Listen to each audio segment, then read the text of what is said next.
কৃষি দর্শন অনুষ্ঠানে আপনাদের সকলকে স্বাগত জানাই। আজ আমাদের আলোচ্য বিষয় বোরো ধান চাষ। মূলত গ্রীষ্মকালেই এই ধান চাষ করা হয়ে থাকে, আর যেখানে অধিক বৃষ্টিপাত অর্থাৎ যেখানে অধিক জলের ব্যবহার সেখানেই এই ধান চাষ হয়ে থাকে। অবশ্য এখন আধুনিক বিভিন্ন পদ্ধতিতে জলের ব্যবহার কম করে এই ধান চাষ করা হচ্ছে। আজ আমাদের আলোচ্য বিষয় বোরো ধান চাষ। আজ এই নিয়ে আলোচনা হবে। সঙ্গে রয়েছেন কৃষি বিশেষজ্ঞ হিসেবে নিখিলেশ পান্ডে। নমস্কার। নমস্কার। তো এই বোরো ধান চাষ আজকে যে আমরা আলোচনা করছি যে বিষয়ে, তো এই ধান চাষ কখন কিভাবে করা হয়ে থাকে? বোরো ধান চাষের যেটা মজা মানে ভালো প্রশ্ন করেছেন। বোরো ধান চাষ আমরা একটা বর্ষার ধান তোলার পরেই বোরো ধান চাষ আমরা করি, মানে গ্রীষ্মের যে ফসল হিসাবে আমরা বোরো ধান চাষ করি। কিন্তু মেনলি আমরা এখন কৃষি বিভাগ থেকে যেটা চেষ্টা করছি সেটা হচ্ছে যেখানে পর্যাপ্ত পরিমাণ জলের ব্যবহার হয় কিন্তু আমাদের মানে গ্রাউন্ড ওয়াটার বা ভূগর্ভস্থ জলের পরিমাণ অত্যন্ত কমে যাওয়ার ফলে আমরা এই বোরো চাষকে বীরভূম জেলায় মেনলি আমরা এটাকে ডিসকার্ড করছি, মানে বাদ দেওয়ার চেষ্টা করছি। চাষি ভাইদের বলছি যে আপনারা বোরো ধান থেকে অন্য ক্রপের মধ্যে যান, যেমন হচ্ছে ডাল শস্য বা তৈলবীজের দিকে। তবুও যেসব জায়গায় পর্যাপ্ত পরিমাণ জলের মানে প্রয়োজন আছে সেই সব জায়গাতে যারা যেসব চাষি ভাইরা বোরো ধান চাষ করছেন, কারণ বোরো ধান চাষ করলে একটা সুবিধা হচ্ছে চাষি ভাইদের, সেটা হচ্ছে তারা অধিক ফলন পায়। কারণটা হচ্ছে যে যেহেতু ফটোসিনথেসিসটা সারাদিন ধরে সূর্যালোকটা পাই মানে শীতের সময়, সেই জন্যে এই ধান চাষের ফলনটা বেশি পাওয়া যায়, এক নম্বর। দু নম্বর হচ্ছে বোরো ধান চাষ এখানকার চাষি ভাইরা মানে যা করেন সবটাই হচ্ছে ভূগর্ভস্থ জল থেকে। আমরা কৃষি বিভাগ থেকে আমরা অনেক এই আলোচনা এবং আমাদের অনেক কৃষি বিজ্ঞানীরা দেখেছেন যে বোরো চাষে যে পরিমাণ জল লাগে সেই জলের যদি ব্যবহার আমরা ঠিকমতো না করি তাহলে পরে আমাদের সমস্যা যেটা দাঁড়াচ্ছে সেটা হচ্ছে যে আমাদের গ্রাউন্ড ওয়াটার কমে যাচ্ছে, বা মানে আমরা যেসব সঞ্চিত জলের ভান্ডার যেগুলো হচ্ছে পুকুর বা খাল বিল যেসবে আমরা জল ধরে রাখি বর্ষার সময়, সেগুলো মানে সেই সব জায়গায় যে জলের যে ব্যবহারটা হয়ে যাচ্ছে আপনার বোরো ধানে, তাতে আপনার সেইগুলো শুকিয়ে যাচ্ছে। ফলে মানে যে পরবর্তীতে যখন বোরো ধান উঠছে বা আমাদের গ্রীষ্মের সময় আমাদের জলের পর্যাপ্ত পরিমাণ জলের টান পড়ে যাচ্ছে। এই জায়গাটা দাঁড়িয়ে আমরা এখন বলেছি যারা বোরো ধান চাষ করবেন তারা মোটামুটিভাবে যেন চাষ করেন আমাদের শূন্য কর্ষণ, মানে মাটিতে যদি রস থাকে এবং সেই রসটাকে যদি আপনার একটা কাঠির মধ্যে তোলা যায় সেই মাটিটা, তাহলে পরে সেই জায়গাটায় আমরা মানে শূন্য কর্ষণ পদ্ধতিতে চাষ করতে পারি। আমাদের এই রামপুরহাট সাব ডিভিশনে অনেক জায়গাতেই আপনার শূন্য কর্ষণে চাষ মানে ধান চাষও করছেন, গম চাষও করছেন। তো এখন ঘটনা ঘটছে এই শূন্য চাষ পদ্ধতিটা যেমন আমরা এখানে নিয়ে এসেছি, কিন্তু সেই মানে যন্ত্রের ব্যবহারটা কিন্তু ব্যাপকভাবে প্রচলিত নয়। এই জায়গাটা দাঁড়িয়ে যেসব চাষি ভাইরা চাষ করছেন বোরো ধান, তাদেরকে কতকগুলো জিনিস মাথায় রেখে চাষ করতে হবে। আমরা অনেক গবেষণার ফলে আমাদের কৃষিবিজ্ঞানীরা দেখেছেন যে ধান চাষেও কিন্তু পর্যাপ্ত পরিমাণ ওই যে 2 ইঞ্চি জল ধরে রাখার সেই ধরে রাখার প্রয়োজন হয় না। কম চাষেও জল চাষ মানে ধান চাষ করা যায়, কিন্তু ধান চাষের পদ্ধতিটা একটু পাল্টাতে হবে। যেমন ধরুন আপনার মাটি পচানোর জন্য যে জলটা সেটা আপনাকে দিয়ে এটাকে পচিয়ে নেওয়ার পরে যে আপনি চারাটা রোপণ করছেন, তাহলে আমরা প্রথমেই বলতে চাই যে যে চাষটা আমরা যখন করব তখন কতকগুলো জিনিসের উপর চাষি ভাই নজর রাখবেন। এক হচ্ছে পুষ্ট দানা, যেটাই বীজটা হবে পুষ্ট, মানে 90 থেকে 80% থেকে 90% যেন সেটাই জার্মিনেট করে। চাষি ভাইরা অনেক জায়গায় রাস্তার ধারে বা পুকুরের পাড়ের একটা ছোট জায়গাতে ওরা বীজ লাগান। সেই বীজটাকে সবসময় জানবেন যদি 1 বিঘে জমিতে চাষ করতে হয় তাহলে 2 কাঠা জমিতে বীজ ফেলতে হবে। বীজ হবে পুষ্ট এবং বীজের যে মানে আপনার বীজ তলার যে মাটি সেটা শোধন করে নিতে হবে এবং বীজ শোধন করে বীজ ফেলতে হবে, যাতে করে আমরা পরবর্তীতে বীজের মানে হেলদি মানে স্বাস্থ্যবান আমরা ফসল পাই, বীজটা পাই এবং সঙ্গে সঙ্গে ফসলও পাই। মানে আমরা যে সিডলিংটা পাই, যেন চারাগুলো যেগুলো হয় সেগুলো যেন হেলদি চারা হয়। এবার আমাকে চিন্তা করতে হবে যে মানে জমির টপোগ্রাফিটা কীরকম, আমার জমিতে কীরকম জায়গার ওপরে দাঁড়িয়ে আছে সেই জমিটা। তাহলে সেই টপোগ্রাফির কথা চিন্তা করে আমরা সেচের কথাটা চিন্তা করব, যে যাতে করে আমরা কম সেচে এটাকে তুলতে পারি। এবার সেচের যদি আমি জায়গাটা দেখি যে আমার মানে যেরকম আমি 3টে বা 4টে বা আমি জলটা ধরে রাখতে পারবো 1.5 ইঞ্চি বা 2 ইঞ্চি মতো, তাহলে পরে সেই জলটা পর্যাপ্ত পরিমাণে আমাদের আছে, তখন আমরা করব কি, আমরা সেই জায়গাটাতে আমরা যে পদ্ধতি চাষ করব সেটা হচ্ছে আমি হয়তো একটা লং ডিউরেশন দিলাম, কিন্তু যেগুলো আপনার কম জলের জায়গা আসবে সেখানে সেই চাষি ভাইকে শর্ট ডিউরেশন ভ্যারাইটি মানে অল্প দিনের চাষ যে ধান আছে সেইগুলোকে আপনাকে সিলেকশন করতে হবে। মানে জাত সিলেকশনটাও কিন্তু একটা বোরো ধানের পক্ষে বিরাট জিনিস।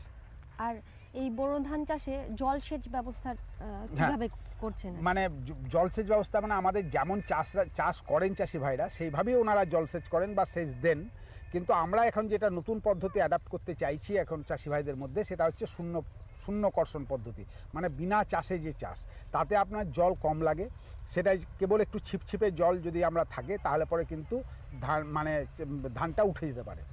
মজা হচ্ছে চাষি ভাইদের যেহেতু এই চাষটা করেননি সেই জন্য চাষি ভাইরা মনে করছেন যে এই চাষে বোধহয় ফলনটা ঠিকমতো আসবে না, কিন্তু যেহেতু একটা নির্দিষ্ট পরিমাণ গভীরতায় বীজগুলোকে ফেলা হয়, তার জন্য আলাদা করে সিডবেড তৈরি করতে হয় না, এবং সেগুলোকে আবার লাগানোর জন্য যে রোপণের জন্য যে খরচাটা সেটাও বাঁচানো যায়।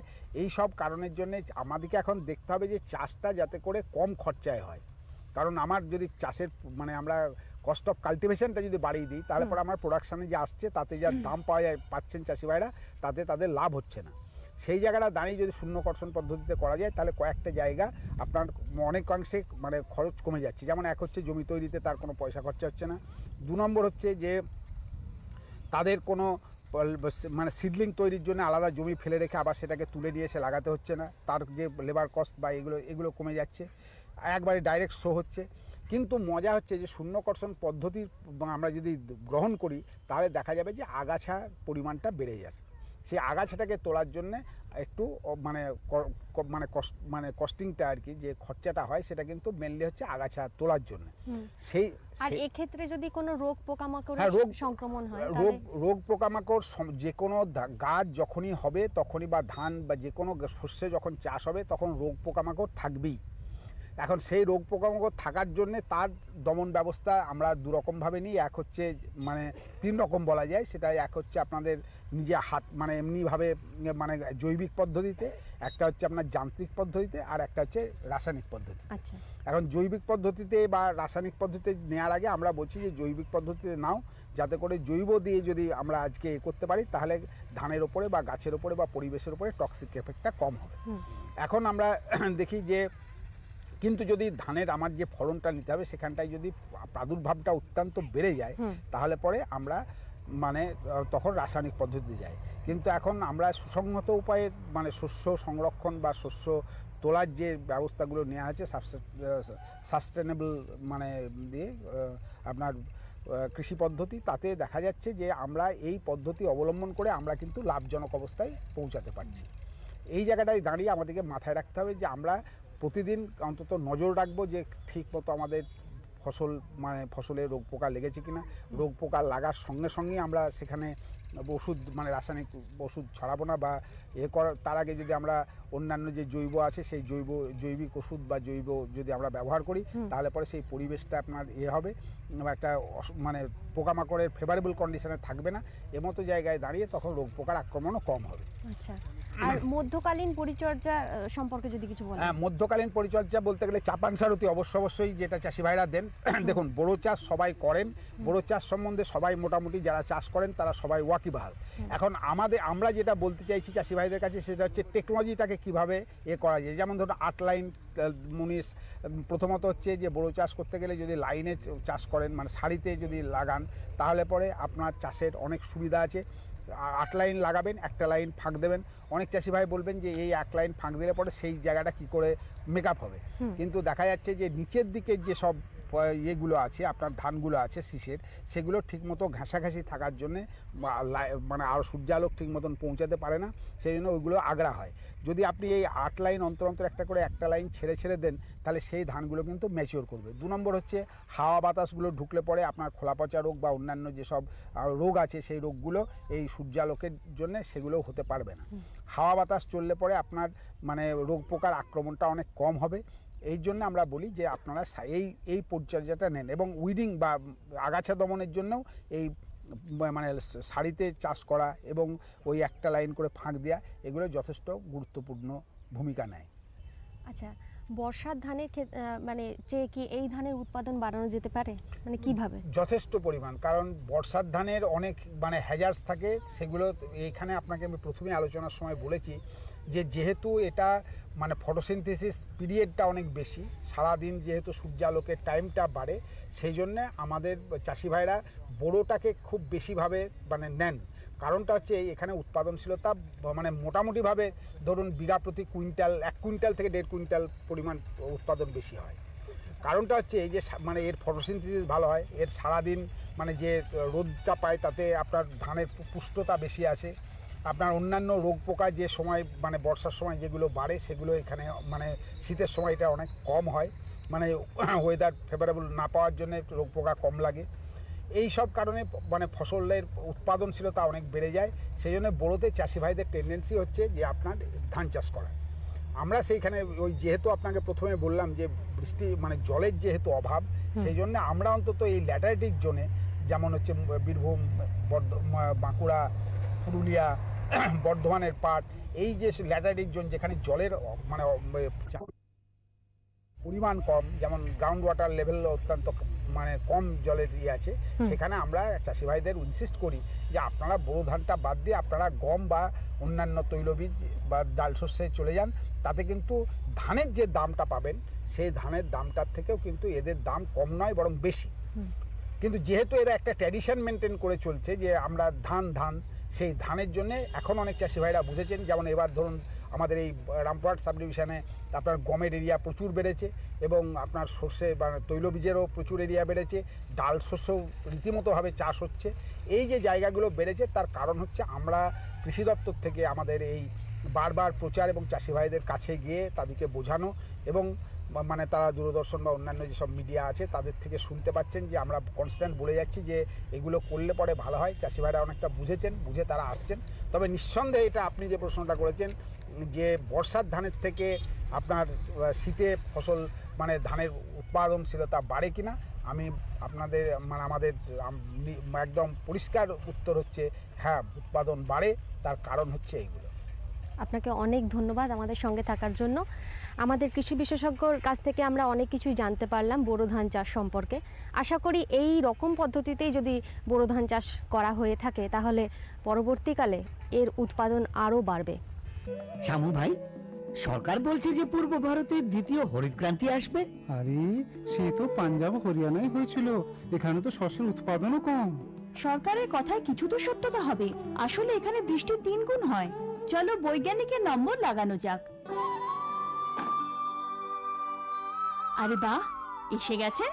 নমস্কার প্রধান মশাই। হ্যাঁ ভাই, উর্বর জমির মূল্যকে বোঝো, শুধু প্রয়োজন সঠিক ধরন আর প্রযুক্তি গ্রহণ করার। পূর্ব ভারতে সরকার কম গভীর নলকূপ আর বোরওয়েলের নির্মাণের জন্য সহায়তা দিচ্ছে। কিন্তু সরকার থেকে আর কি পাবো? ভরপুর সাহায্য, জমির প্রস্তুতি থেকে নিয়ে ফসলের কাটাই পর্যন্ত প্রযুক্তিগত পরামর্শ। 1000 হেক্টয়ারের অজস্র এলাকায় চাল আর গমের বিশেষ প্রদর্শনী চলছে। আরে বাহ, তাহলে তো আমাদের ক্ষেত সবুজে ভরে উঠবে। এই স্বপ্ন কি সত্যি হবে? হ্যাঁ নিশ্চয়, পূর্ব ভারত এখন হরিত ক্রান্তির অগ্রদূত। আসুন একসাথে মিলে কদম বাড়ায়। পশ্চিমবঙ্গ রাজ্যের কৃষি ভাণ্ডার বলতে বলা হয়ে থাকে বর্ধমান জেলাকে। বর্ধমান জেলায় মূলত ধান চাষি বেশি হয়ে থাকতো, কিন্তু বর্তমানে চিত্রটা কিছুটা পাল্টেছে। সরকারের সহযোগিতায় কৃষক বন্ধুরা এগিয়ে এসছেন নানা ধরনের বিকল্প চাষের ক্ষেত্রে, এবং এই বিকল্প চাষের প্রধান উৎসই হচ্ছে ডাল শস্য এবং তৈলবীজ চাষ। তো ডাল শস্য চাষ বর্ধমান জেলায় কেমন হচ্ছে বা কিভাবে হচ্ছে এ সম্বন্ধে আমরা বিস্তারিত আলোচনা করব। আমার সঙ্গে রয়েছেন সহ কৃষি অধিকর্তা প্রশাসন বর্ধমান খয়রুল আলম। প্রথমেই আপনার কাছ থেকে জানতে চাইব, এই যে বর্ধমান জেলায় মূলত ধান চাষি হতো, তো এখানে আপনার ডাল শস্য চাষের ক্ষেত্রে কিভাবে কৃষক বন্ধুদের আগ্রহান্বিত করালেন? আমাদের বর্ধমান জেলার যা অ্যাগ্রো ক্লাইমেটিক যা সিচুয়েশন, বাস্তবিক ক্ষেত্রে এটা মানে ধানের পক্ষে খুবই উপযোগী। তৎসত্ত্বেও কিছু ব্লক আছে, যেমন আমি বর্ধমান সদর মহকুমায় আমাদের প্রশাসনিক ব্লক হচ্ছে 12টা, আমাদের এগ্রিকালচার ব্লক হচ্ছে 11টা। সেই ব্লক এলাকায় বিশেষ করে নদীর বেল্টে, যেখানে নদী বা এই ধরনের সেচের ব্যবস্থাটা আছে, নদী কাঁদর বা এই টাইপের যেগুলো যে বেল্টগুলো, সেখানে আমাদের কিছুটা বেলে বা দোআঁশ টাইপের মাটিও আমাদের এখানে আছে। সেই এলাকাগুলোতে আমরা দেখেছি যে অভিজ্ঞতার ফলে যে বারবার ধান চাষ করার ফলে মাটির যে ক্ষতি, অনেকটা আমাদের ক্ষতি হয়ে যাচ্ছে, তার জৈবিক যে ভারসাম্য সেটা আমাদের নষ্ট হচ্ছে। প্লাস চাষের খরচ এবং তার থেকে নেট ইনকাম, এই দুটোর মধ্যেও কিন্তু দিন দিন ফারাকটা কমে আসছে, মানে কৃষকের লাভের পোর্শনটা কম হচ্ছে।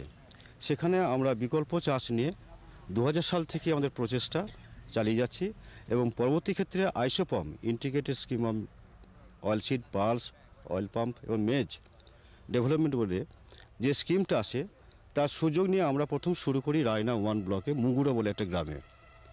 আমরা সেই টাইমটা 1 বিঘা বা 1 একর ডিসি দিয়ে শুরু করে আমাদের কনস্ট্যান্ট সুপারভিশন বলুন, চাষিকে মোটিভেশন এবং তার সঙ্গে পরবর্তী ক্ষেত্রে চাষিদের সদিচ্ছা, আমরা সেখানে কিন্তু একটা বিশাল সাফল্য অর্জন করেছি। রায়না 1 ব্লকে মুগুরা যে গ্রাম এবং তার আশেপাশে যে গ্রাম, সেটা এককালে খুব বেশি পরিমাণে বড় চাষ হতো, এখন তারা কিন্তু তারা মসুর চাষে কনভার্টেড হয়েছে। ওখানে তো ডাল শস্যের এটা ভাঙার জন্য একটা কলও তৈরি হয়েছে।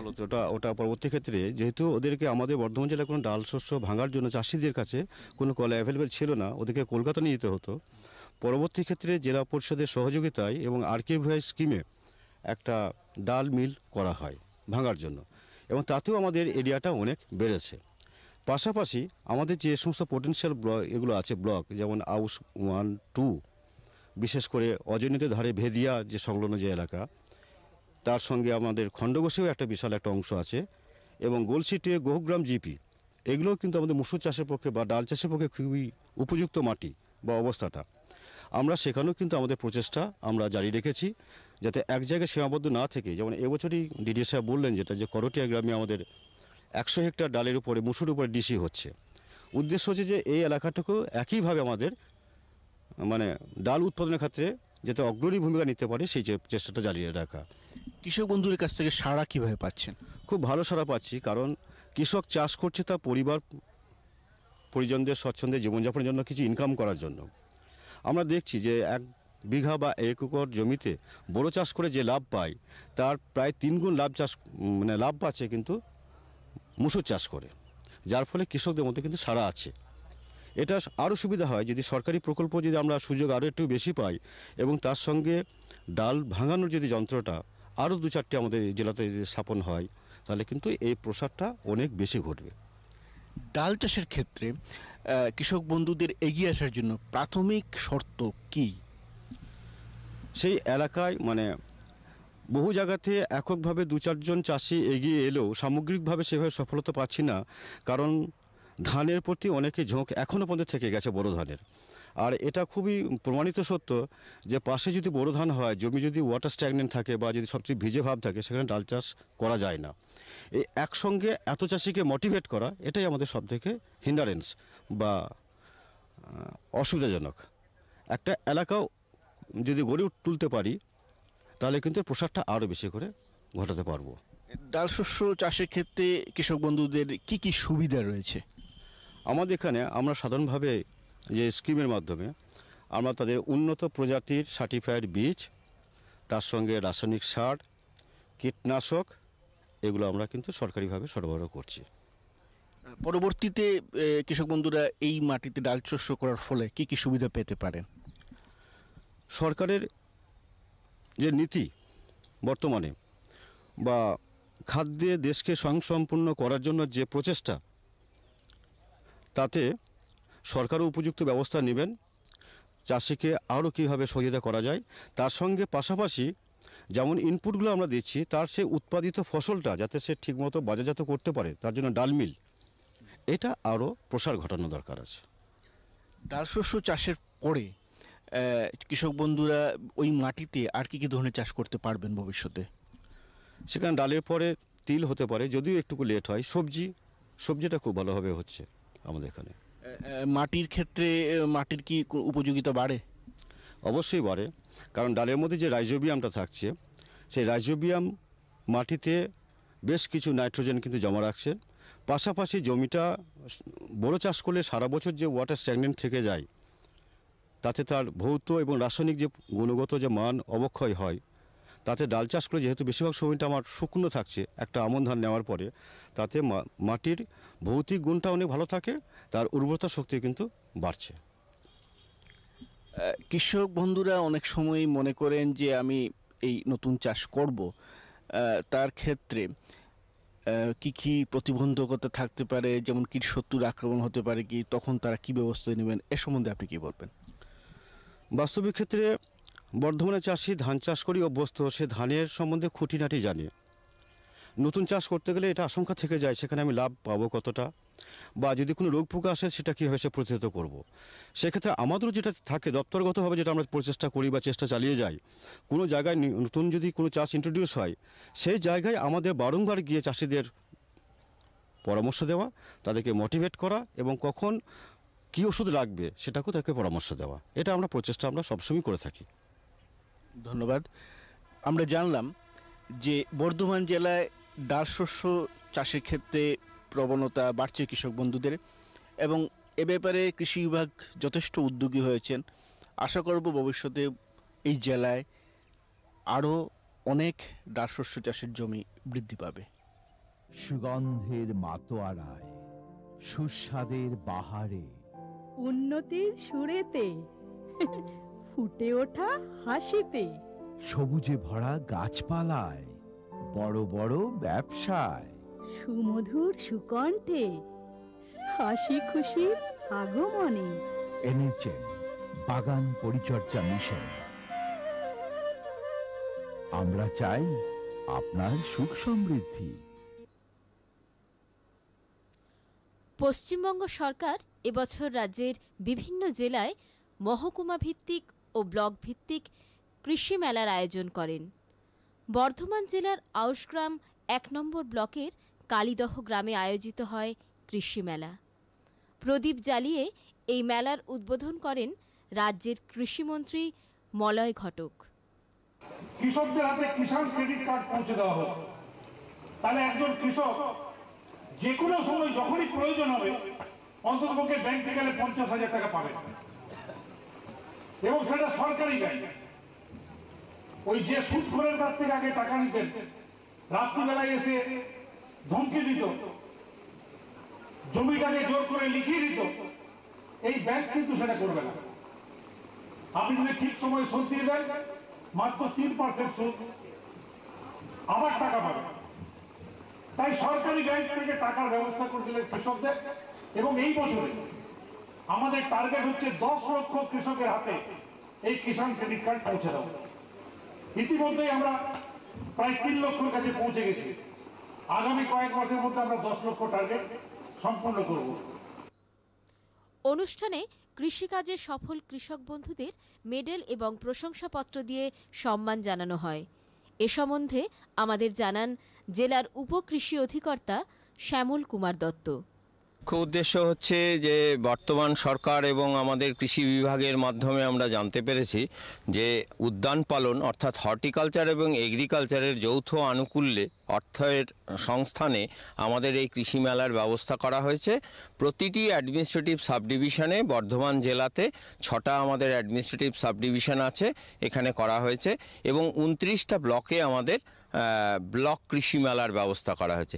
এর উদ্দেশ্য হচ্ছে মূলত হচ্ছে কৃষকদের ভেতরে সচেতনতা জাগানো, যে আমাদের এখানে ওয়ান টাইম অ্যাসিস্ট্যান্স দেওয়া হচ্ছে ইলেকট্রিক পাম্পসেটে রূপান্তরিত বা কানেকশন করার জন্য ৮,০০০ টাকা প্রতি লোককে আমরা যেন এটাকে সাহায্য দিয়ে তাদেরকে ইলেকট্রিক কানেকশন করাতে পারি।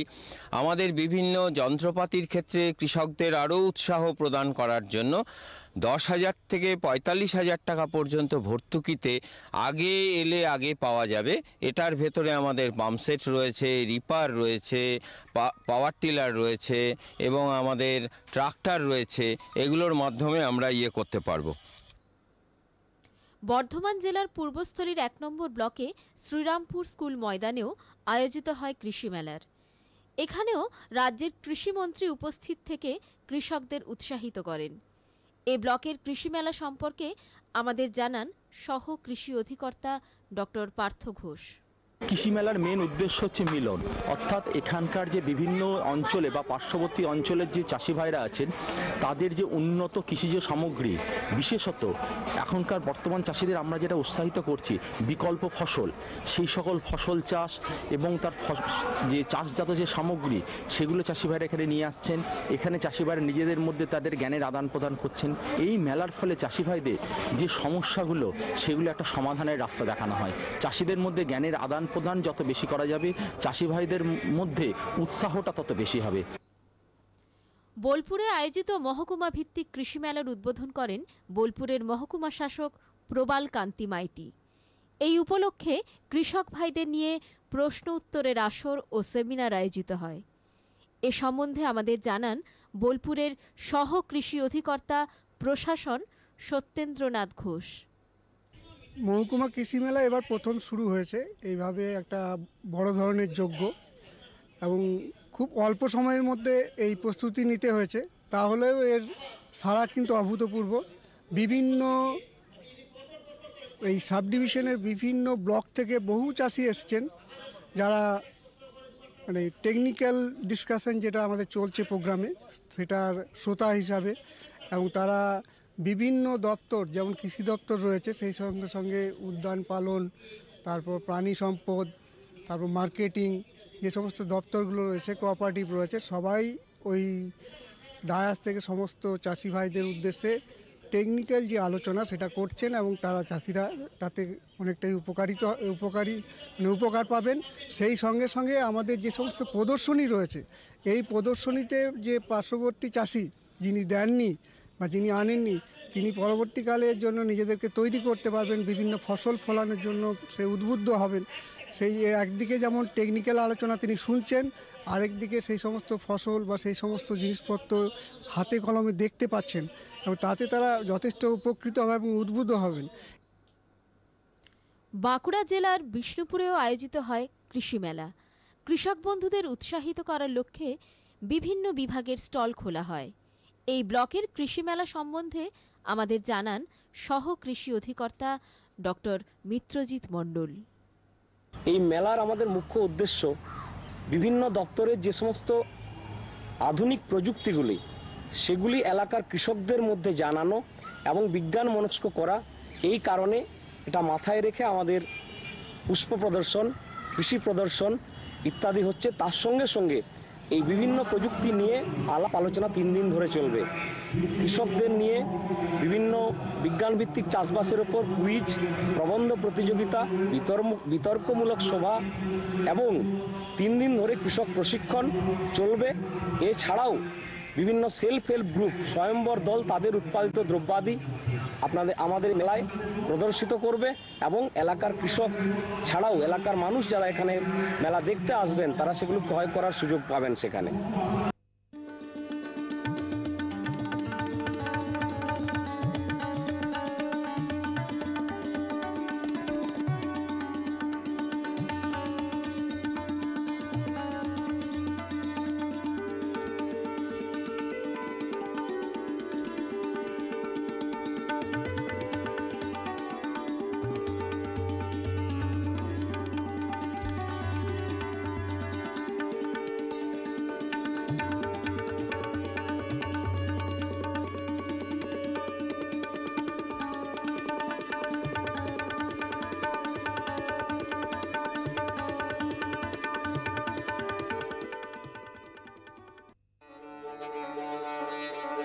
কেমন লাগছে আমাদের অনুষ্ঠান আমাদের চিঠি লিখে জানান। চিঠি লেখার ঠিকানা কৃষি দর্শন, অধিকর্তা দূরদর্শন কেন্দ্র, শান্তিনিকেতন, শান্তিনিকেতন, সূচক 731235।